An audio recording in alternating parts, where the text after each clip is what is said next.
Hello class. मैंने अभी last video में हेरिडिटी के बारे में डिस्कस किया था। आज मैं सेकंड वीडियो में जॉर्ज जॉन मेंडल के बारे में डिस्कस करूंगी, जिसको फादर ऑफ जेनेटिक्स भी बोला जाता है, यानी फादर ऑफ हेरिडिटी भी बोला जाता है इनको।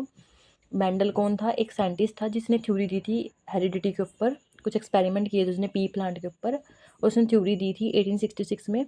पर उसकी थ्योरी उस टाइम पे रिजेक्ट कर दी गई थी क्योंकि लोगों को इतनी नॉलेज नहीं थी हेरिडिटी के बारे में।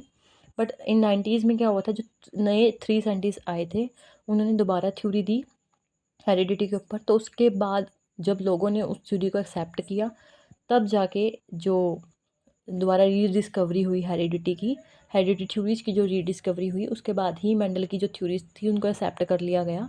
तो इसलिए उसको नाम दे दिया गया मेंडल को फादर ऑफ जेनेटिक्स, यानी कि क्योंकि जीन्स की जो स्टडी थी, हेरिडिटी की जो स्टडी थी, वो मेंडल ने की थी, इसलिए उसको नाम दे दिया गया फादर ऑफ जेनेटिक्स।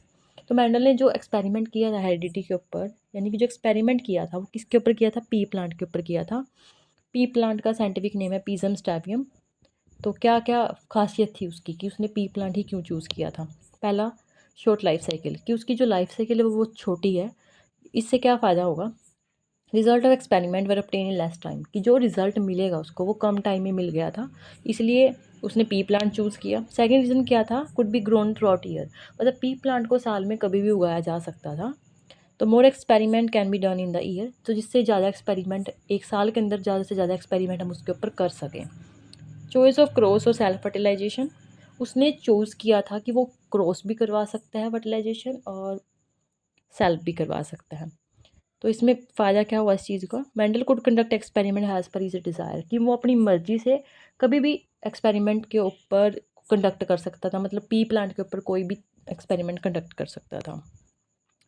उसके बाद लार्ज नंबर ऑफ स्प्रिंग, क्या था? पी प्लांट से जो ऑफ स्प्रिंग बने थे, यानी कि जो वैराइटीज़ जो ज़्यादा निकली थी पी प्लांट से निकली थी। लार्ज नंबर ऑफ स्प्रिंग मिले थे, यानी कि जनरेशन जो मिली वो ज़्यादा मिली थी। जिससे क्या होता है? Good number of data for analysis. क्या था फिर? उससे क्या होता था कि जो उसको एनालिसिस करनी, जो डाटा था वो ज़्यादा कलेक्ट कर सकता था एनालाइज करने के लिए। ठीक है, थैंक यू।